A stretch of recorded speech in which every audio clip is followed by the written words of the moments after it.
Hello students, तो part third में आप लोगों का स्वागत है। पिछले पार्ट में हमने स्फेरिकल मिरर के 4 टर्म्स पढ़ लिए थे। अभी हम लोग 5th टर्म की बात करते हैं। तो जो 5th टर्म है उसका नाम है aperture. Aperture. So what is aperture समझते हैं। देखो, जैसे कि ये एक कॉनकेव मिरर है। डायग्राम बनाने से आपको भागना नहीं है, बार बार बनाओ तभी तो याद होगा।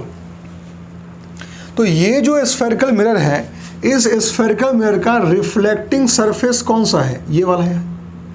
तो रिफ्लेक्टिंग सरफेस का या कर्वेचर का जो डायमीटर होता है ना, ये ब्लू लाइन से जो मैंने बनाया है यहीं तक, बस यहीं तक।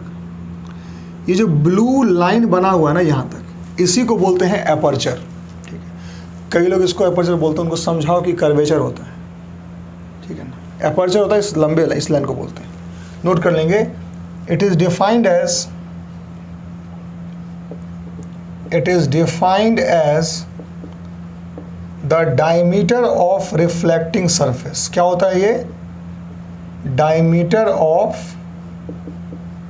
Reflecting surface.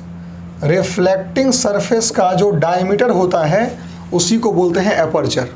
ठीक है, अब सुनो ध्यान से। ये जो है एपर्चर ना, इस एपर्चर के अगर मिड पॉइंट की बात करूं तो मिड पॉइंट से लेके यहां तक का एक दूरी होगा। ये इसको बोलते हैं रेडियस ऑफ द एपर्चर। क्या बोलते हैं? Radius of the aperture. इसको लिख लो यहीं पर, रेडियस ऑफ एपर्चर। ठीक है, समझिएगा इस चीज को। जितना बड़ा रेडियस ऑफ एपर्चर होगा उतना बड़ा आपका मिरर होगा। तो क्या देता है ये, वो भी नोट कर लेंगे। It gives the size of the mirror. किसी भी मिरर का अगर आपको साइज पता करना हो तो आप उसके रेडियस ऑफ एपर्चर से पता करते हैं। उसका रेडियस ऑफ एपर्चर जितना बड़ा होगा वो मिरर भी उतना बड़ा होगा। राइट, चलिए अब इसके बाद नेक्स्ट जो हमारा पार्ट है वो है radius of curvature. Radius of curvature. ठीक है, देखिए, it is the distance between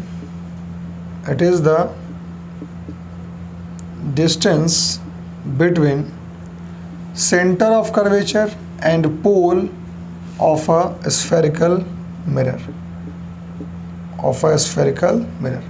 किसी भी स्फेरिकल मिरर के सेंटर ऑफ कर्वेचर और पोल के बीच का जो डिस्टेंस है उसको हम रेडियस ऑफ कर्वेचर कहते हैं। जैसे कि देखिए, ये एक कॉनकेव मिरर है। इस कॉनकेव मिरर का ये तो हो गया प्रिंसिपल एक्सिस, ये पॉइंट P हो गया, ये हो गया फोकस और ये हो गया सेंटर ऑफ कर्वेचर। तो सेंटर ऑफ कर्वेचर और पोल के बीच का जो डिस्टेंस है इसी को क्या बोलते हैं? रेडियस ऑफ कर्वेचर बोलते हैं। रेडियस ऑफ कर्वेचर बोलते हैं। ठीक है, अब इसमें 2 रेडियस होते हैं। एक होता है रेडियस ऑफ एपर्चर, एक होता है रेडियस ऑफ कर्वेचर। तो radius of aperture size of the mirror देता है और रेडियस ऑफ कर्वेचर जो है लिखेंगे it gives the curveness of a mirror. कि मिरर कितना कर्व है। जैसे देखो, अगर बात करूं मैं, देखो ये ज़्यादा कर्व है ना, तो इसका सेंटर यहीं पर होगा। अब ये थोड़ा कम घुमाव है तो इसका सेंटर यहाँ पर होगा, क्योंकि ये एक बड़े वाले सर्कल का टुकड़ा होगा, ये बड़े वाले स्फीयर का टुकड़ा होगा। अगर इसको और फ्लैट कर दूँ, ऐसे कर दूँ, तो इसका कर्वेचर और कम हो गया। ये धीरे धीरे स्ट्रेट लाइन की तरफ बढ़ रहा है, इसका कर्वेचर और कम हो गया। कर्वेचर कम हो गया मतलब क्या हुआ कि इसका ये होगा सेंटर ऑफ कर्वेचर। बहुत बड़े वाले स्फीयर का हिस्सा होगा ना ये, तो सेंटर का दूर होगा। अब जो सेंटर कम हुआ, सेंटर दूर होगा, सेंटर कम हुआ, सेंटर दूर हुआ, ऐसे सेंटर बढ़ता है। ठीक है, it is called, it gives the curveness of a mirror. Okay, चलिए बात करते हैं पॉइंट नंबर 7 की। ये पॉइंट्स, ये टर्म्स आपको आने चाहिए। Term number 7 that is called focal length. That is called focal length. ठीक है, फोकल लेंथ क्या होता है? तो लिखेंगे इट इज़ द डिस्टेंस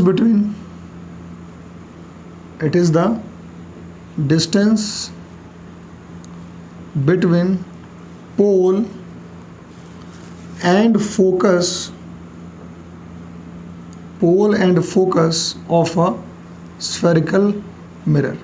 किसी भी स्फेरिकल मिरर के पोल और फोकस के बीच का जो डिस्टेंस होता है उसी डिस्टेंस को हम फोकल लेंथ बोलते हैं। जैसे समझिए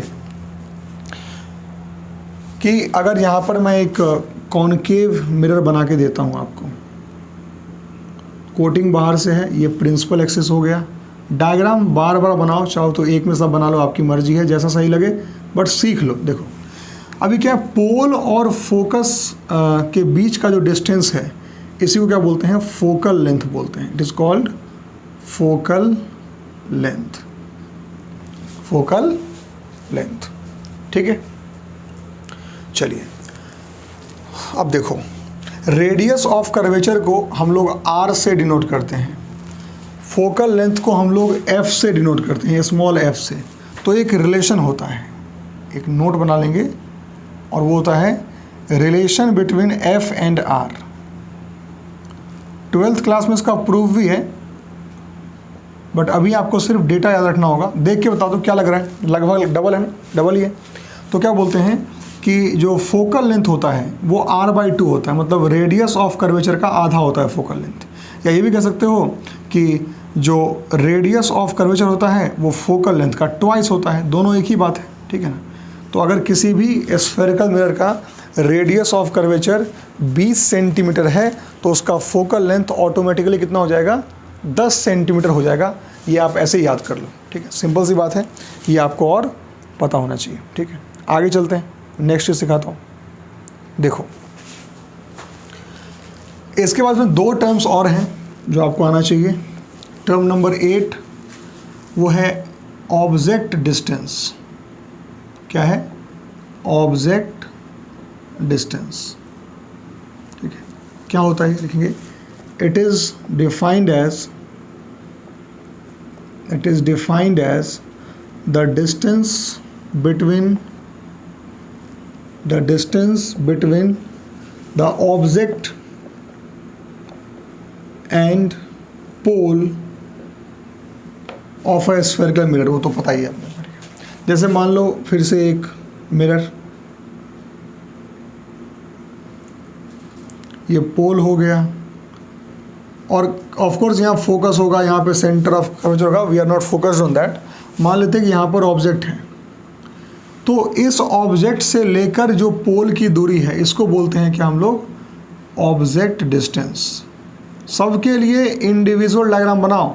ठीक है, ऑब्जेक्ट डिस्टेंस, और ऑब्जेक्ट डिस्टेंस को फिजिक्स में स्मॉल u से ही डिनोट किया जाता है। कुछ कर्सिव मत डाल देना, यही रहता है। ठीक है, चलो now we are coming to the last one, that is image distance. Image distance क्या होता है, तो वही है, इट इज डिफाइंड एज, या इट इज द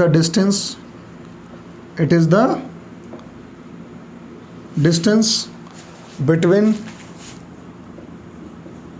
ऑब्जेक्ट, हे भगवान, बिटवीन इमेज एंड पोल और इमेज के बीच का जो डिस्टेंस है उसको हम लोग इमेज डिस्टेंस बोलते हैं। पता नहीं क्या लिख रहा था मैं। चलो देखो,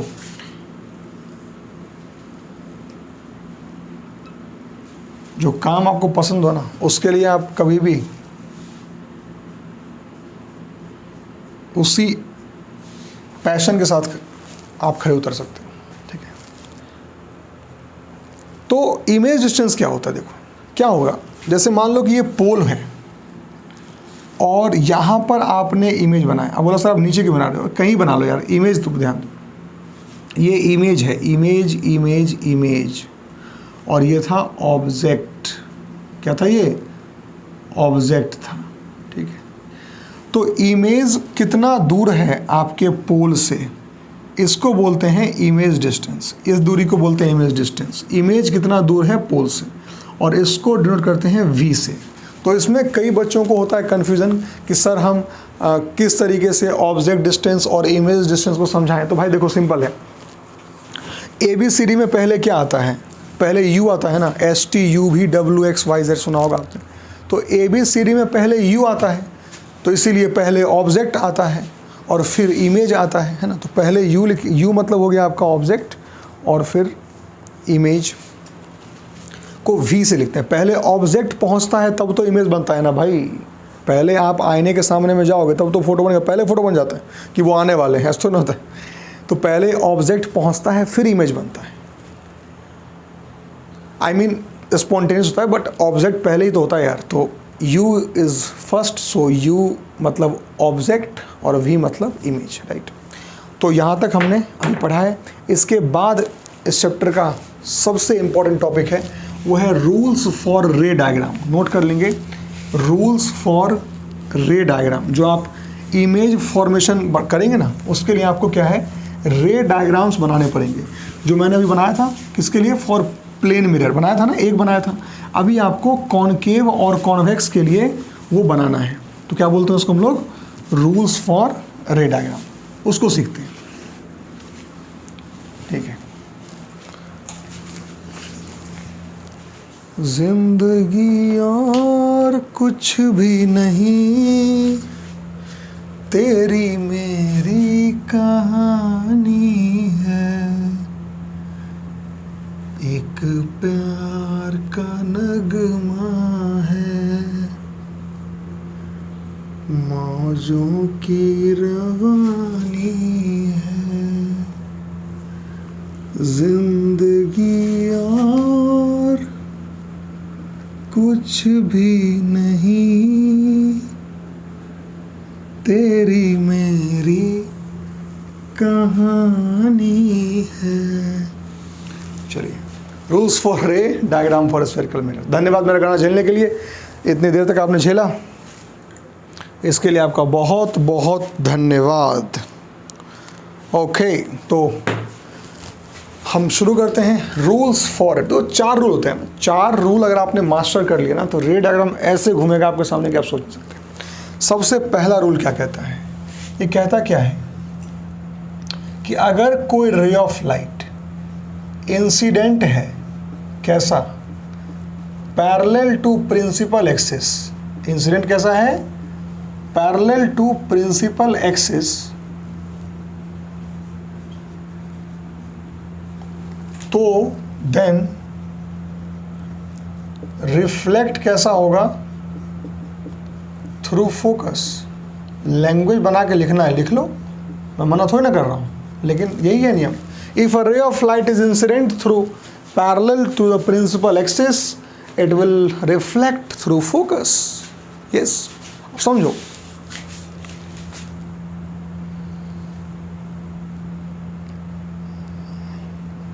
कॉनकेव मिरर है, ये प्रिंसिपल एक्सिस हो गया, ये पोल हो गया, ये हो गया focal, this is C, focus, centre of curvature, pole हो गया, ठीक है। अगर कोई रे ऑफ लाइट पैरेलल आता है प्रिंसिपल एक्सिस के, तो वो सीधे फोकस से पास होगा। This is the basic rule. ये तो कॉनकेव का हो गया, साथ में कॉन्वेक्स का देख ही लो, वो भी बहुत ज़रूरी है। कोटिंग अंदर, रिफ्लेक्शन बाहर से। ये इसका हो गया pole, this is F and this is C। मैंने सिखाया था ना आपको कि अगर रे ऑफ लाइट यहाँ पर आता है पैरेलल, तो जाना तो उसको फोकस से ही है, वो तो नियम है, लेकिन जा तो सकता नहीं है। तो ऐसा एक्ट करेगा कि हम तो फोकस से ही निकले हैं, तुम देखो तो ये आँखें लेकर, ये आँखों में, आँखों से देखो ना कि तुम, हम कहाँ से आ रहे हैं, फोकस से आ रहे हैं, राइट। तो ये नियम यहाँ पर काम करता है। चलिए जी, लेकिन इसका एक एक्सेप्शन है। I am just telling you, just for your knowledge, there is a exception in this. होता क्या है कि जैसे ये कॉनकेव मिरर है ना, अब ये कॉनकेव मिरर का ये प्रिंसिपल एक्सिस हो गया, ये फोकस हो गया, सेंटर ऑफ कर्वेचर हो गया। जो रेज इसके करीब से निकलती हैं उन रेज को बोलते हैं पैरेक्सियल रेज। क्या बोलते हैं, पैरेक्सियल रेज मतलब क्या, पैरेलल टू एक्सियल, मतलब कि एक्सिस के पैरेलल, पैरेक्सियल रेज। ये रेज तो बढ़िया फोकस से पास होती हैं, नो डाउट। ये वाला भी क्या होगा, फोकस से पास होगा, नो डाउट, सब पास होगा फोकस से। लेकिन जो रेज बहुत ऊपर से आती हैं, बिल्कुल मार्जिन से आती हैं, मार्जिन समझते हो ना, लास्ट वाला हिस्सा, इन रेज को बोलते हैं मार्जिनल रेज। क्या बोलते हैं इसको, मार्जिनल रेज। तो जो मार्जिनल रेज होती है ना, वो फोकस से पास नहीं करती, वो फोकस से थोड़ा पहले पास कर जाती हैं, और इस प्रॉब्लम को बोलते हैं स्फेरिकल एबरेशन। क्या बोलते हैं इसको हम लोग, स्फेरिकल एबरेशन। और स्फेरिकल एबरेशन क्या होता है समझ गए होंगे आप, कि जो कॉनकेव मिरर में जो मार्जिनल रेज हैं, वो मार्जिनल रेज का फोकस से पास ना होना क्या कहलाता है, स्फेरिकल एबरेशन कहलाता है। और इसको सही कैसे करते हैं तो वो भी नोट कर लेंगे। It is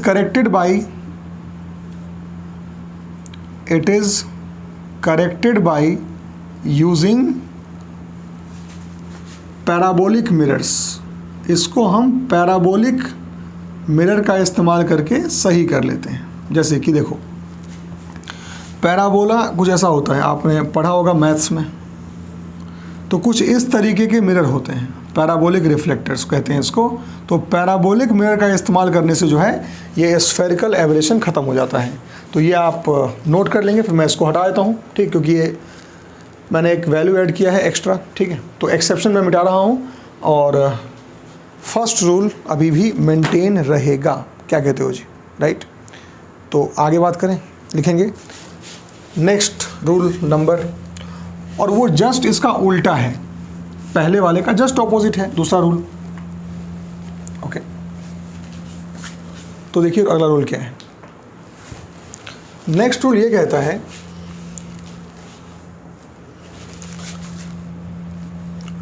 if a ray of light is incident through focus, अगर फोकस से रे ऑफ लाइट इंसिडेंट हुआ है, देन वो जब रिफ्लेक्ट होगा, then it will reflect parallel to principal axis.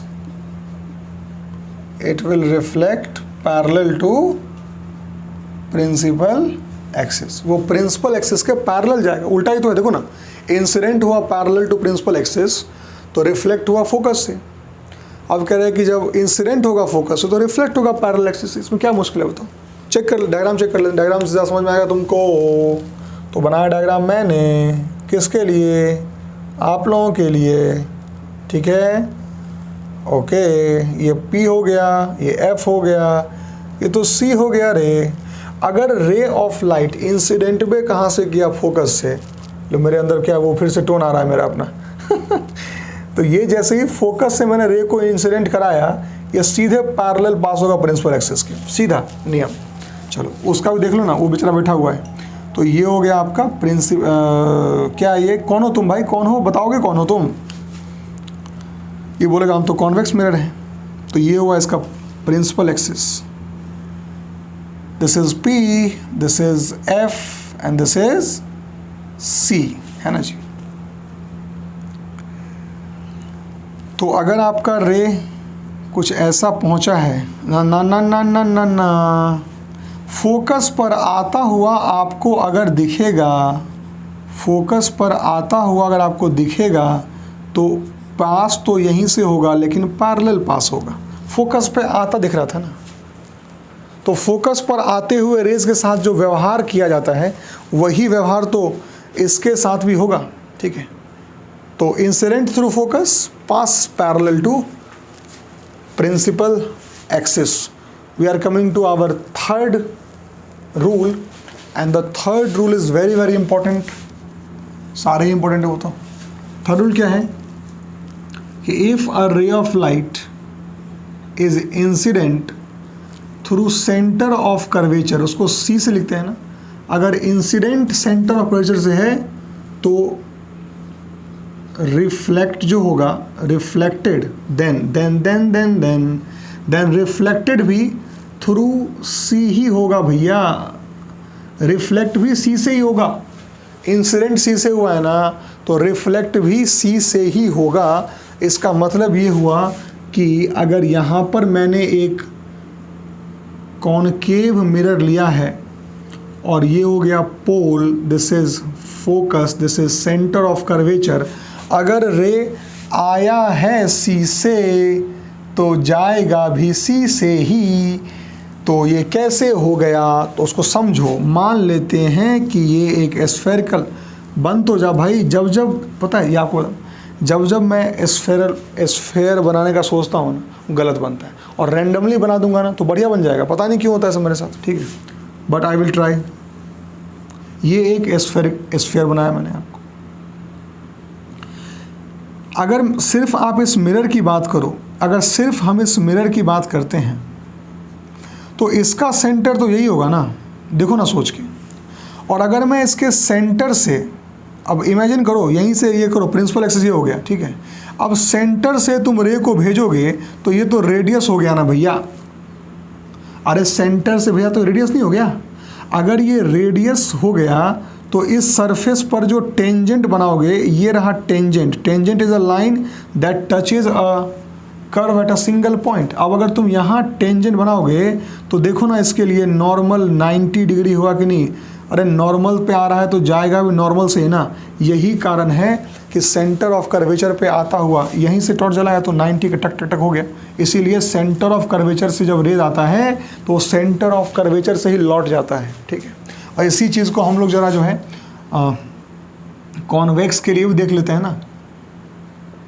तो यहाँ पर हो गया, ये आपका हो गया pole, this is focus, this is centre of curvature. थोड़ा आगे बढ़ा दो। अगर कोई रे सी से मिलने के लिए आएगा तो वो उसी रास्ते यहीं से लौटेगा, क्योंकि उसको पूछेगा ना कहाँ मिलने जाना है भैया, सेंटर ऑफ कर्वेचर पे। अरे वापस चले जाओ वापस भेज दिया उसको। तो this is the third rule. Simple है ना, डायग्राम बनाना बहुत जरूरी है भाई साहब, बनाते रहेंगे।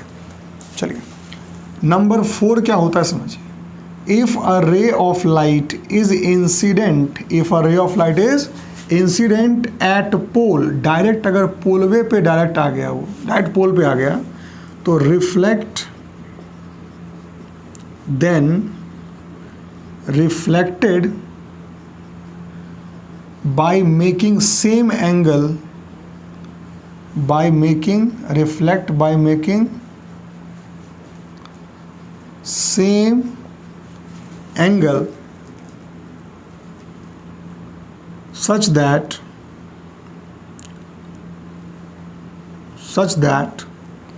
principal axis is normal, such that principal axis is normal। इस तरीके से जाता है कि प्रिंसिपल एक्सिस मानो कि नॉर्मल हो, ठीक है। कैसे समझो इसको।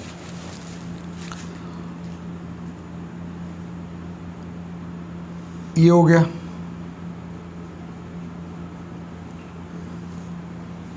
This is pole, this is focus, this is centre of curvature, ठीक है।